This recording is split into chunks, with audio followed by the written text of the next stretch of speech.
Assalamu alaikum wa rahmatullah. Inshallah, Isha tonight will be 9:10. The time was incorrect, so we've modified it. So starting tonight, Salatul Isha will be 9:10.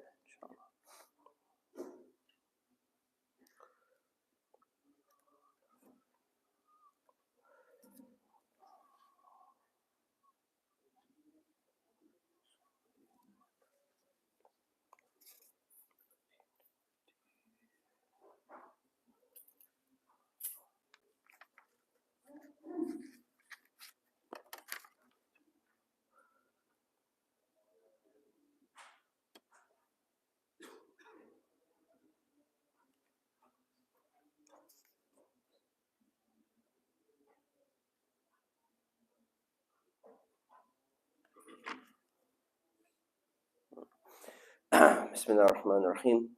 The next hadith is عن أبي هريرة رضي الله عنه وعن جابر رضي الله عنهما أن النبي صلى الله عليه وسلم قال, that the Messenger of Allah, peace and blessings be upon him, said, الحرب خدع متفق عليه. Very short hadith. That war is deception. And this hadith is in Bukhari and Muslim. So why would the Messenger of Allah say this? Obviously there's, when it comes to hadith, there's something to understand. It's important to understand this principle. Is that hadith oftentimes are not related with their entire context. So the Messenger of Allah sallallahu alaihi wasallam at some point was speaking to the Sahaba, some incident was going on, something was happening, and within that he said these two words, that war is deception. And sometimes the entire context has been preserved for us. Sometimes the context was not preserved and it was stripped out. And sometimes what you'll find in hadith books is that the hadith or the narration with the longer context is in a weak narration of hadith, but then the authentic narration of hadith only kept the decontextualized wording. But it's still enough to understand, what's there. So a good example would be, we just finished Ramadan, and we the 6 fasts of Shawwal talked about why we fast six days in Shawwal, because it's multiplied by 10. It's like fasting 2 months. It's like fasting the entire year. So the idea of that multiplication factor of why you get the extra reward for the fasting and all of that, some people say, well, this is not in the Sahih hadith. It's true. It's in the Da'if hadith. In fact, the Messenger, so this is, sometimes people misunderstand. They say, well, scholars made that up. That's their explanation and their understanding. Not really. It's actually a weak hadith which kept the more detailed explanation. The authentic hadith didn't keep the detailed explanation. Anyways, that's one principle to keep in mind. Why did the Messenger of Allah sallallahu alaihi wasallam say this? He said this because what does the Quran teach about honesty? 100% honesty. What does the Sunnah teach about honesty? 100% honesty. Anyone who tells the smallest lie, anyone who tells a lie to even their child, anyone who tells a lie in any way, they're going to be responsible in front of Allah. It's a huge thing. So everywhere in the Quran talks about honesty. Do not lie. Everywhere in the Sunnah talks about honesty. Do not lie. So if somebody comes along and takes that to the extreme, and applies it to a circumstance where it can actually be harmful, then that is not Islam. Right? So for example, sometimes we exaggerate things to the point where, that's it, okay, I won't go into that story. Okay, I'll mention it. This is a story about Maulana Rumi. It's a story about Abdul Qadir Jilani.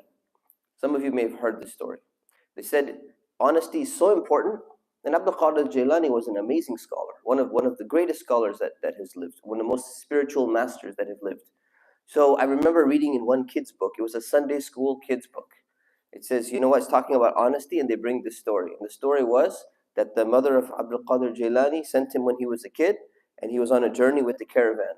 And she had stitched money, the coins, because they used to use dirhams and dinars, she had stitched money into a secret pocket into his clothing. Bandits came and raided the caravan. How many of you heard this story, by the way? Raise your hand. I know some of you have heard this story. Okay. The bandits came, raided the caravan, and they searched him, and they didn't find any money. He said, do you have any money? And he said, I remember I was told I was taught to always be honest.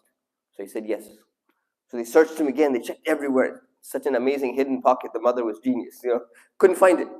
He said, can't find it. Where's the money? He said, you lied to us. You said you have money. He said, I didn't lie to you. I never lie. So he searched him again. They still couldn't find it. Eventually, they kept on asking him. He said, I cannot lie. I'll tell you where it is. The secret pocket is like under here. So they went. And this moral of the story, the story was, they were so impressed with his honesty that they all accepted Islam and changed their ways and became, great people. But this is not the best lesson, because there are times where telling the truth 100% in a situation that's very dire can actually be harmful. And this is what the Messenger of Allah ﷺ is saying when it comes to the context of war. Is that in war is about strategy. War is about, there's still morality in war. Right? In philosophy, they call this, though, situational ethics. And what it means is that if you're in a certain situation, you don't apply the normal ethics or the normal moral principles that you would be applying in a different situation. So if we look at this, the Messenger of Allah ﷺ, when he would be out in battle, in the battlefield, in the Battle of Badr, for example, people would ask him questions. And right before the battle of one of the battles, for example, one man came. He asked a man. He said, "Have you encountered the Quraysh?" And he was trying to gather intelligence information from this person to see how many soldiers of Quraysh have come out in order to fight against the Muslims. This could be life or death situation for the entire Muslim ummah. So the man was like, you know what? He said, who are you? Because he didn't recognize him. He said, who are you?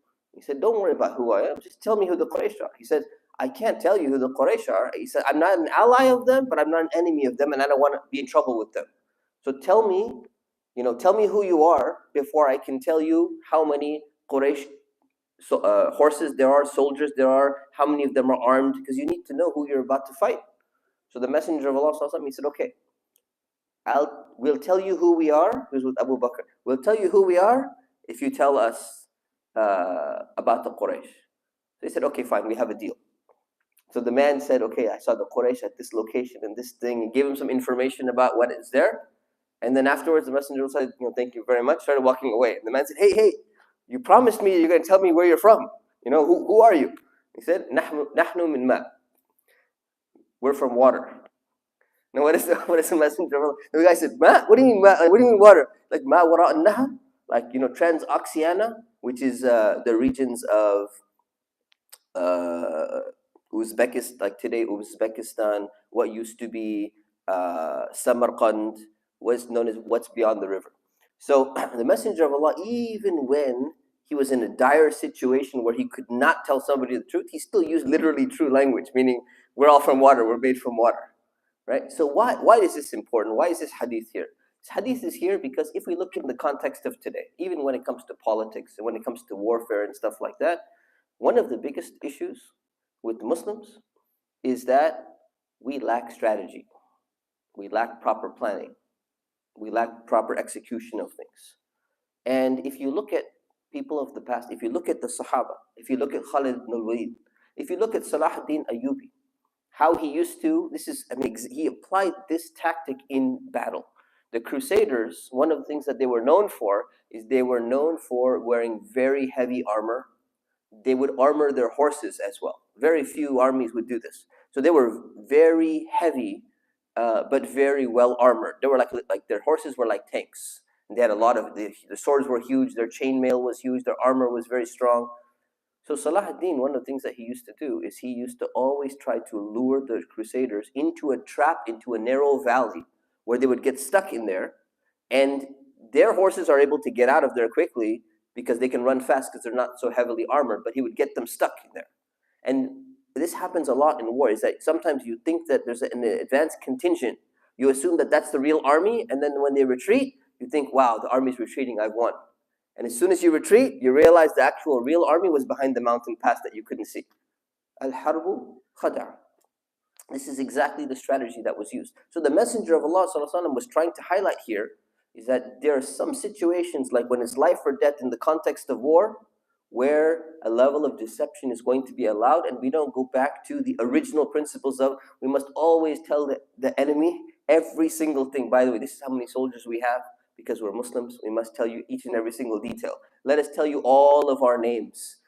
so that you can put us on a special list or something like that. This is not the way. So Muslims need to be wise. All of these things about telling the truth, the principle default should always be 100% truthfulness, with the exception of certain situational ethics. May Allah subhanahu wa ta'ala grant us the wisdom.